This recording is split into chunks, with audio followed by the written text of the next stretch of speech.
Ce sont 65 des cégeps qui sont considérés en mauvais état au Québec. Et aujourd'hui, la Fédération des cégeps qui dénonce l'écart qui se creuse entre l'argent nécessaire pour maintenir les infrastructures, les cégeps au Québec et les sommes allouées par le gouvernement chaque année. Selon la Fédération des cégeps, c'est 950 millions de dollars qui seraient nécessaires pour faire face à la situation. On a un exemple là, de ce qui se passe dans nos cégeps ici à Shawinigan. Voyez, ce laboratoire, il n'y a pas de cours actuellement. Pourquoi? Parce qu'il est fermé. Les plafonds qui sont ouverts pour de l'assèchement parce qu'il y a eu un dégât d'eau ici il y a 4 semaines avant les fêtes.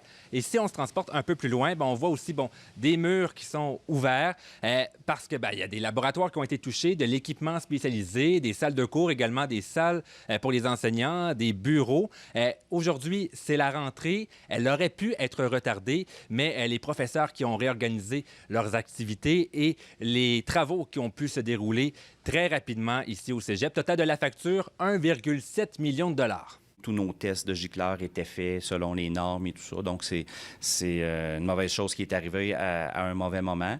Mais il y a certains endroits qu'on sait que c'est vieillissant ou peu importe, qu'on aimerait faire davantage de prévention que de subir les dégâts. Puis, c'est un peu ce qu'on a eu avant les fêtes. Un autre événement qui n'est pas lié avec le sinistre, mais on a eu un bris de notre entrée d'eau, mais on n'a pas pu faire de prévention, puis on était en réaction là, à ce moment-là. Certains cégeps commencent aussi à manquer d'espace. Il y a des cégeps qui offrent des cours très tard le soir parce qu'il manque de locaux. À Shawinigan, actuellement, il y a 1200 étudiants, mais ce nombre qui est appelé à augmenter significativement ces prochaines années. Je pense entre autres aux cafétérias, malheureusement, où on se retrouve avec certains cégeps où les étudiants se retrouvent à manger dans leur voiture, faute d'espace. Donc, c'est extrêmement déplorable comme situation. Et ça, c'est à cause du sous-financement chronique là, qui perdure depuis des années. On nous dit que d'ici quelques années, on va être à 1500 étudiants. Même, on pourrait être à 1600 étudiants. Là, c'est sûr qu'on manque de place. La ministre de l'Enseignement supérieur, Martine Biron, qui a réagi sur les réseaux sociaux, elle dit que son gouvernement a hérité d'un réseau collégial ayant souffert d'un manque important d'investissement de la part des gouvernements précédents.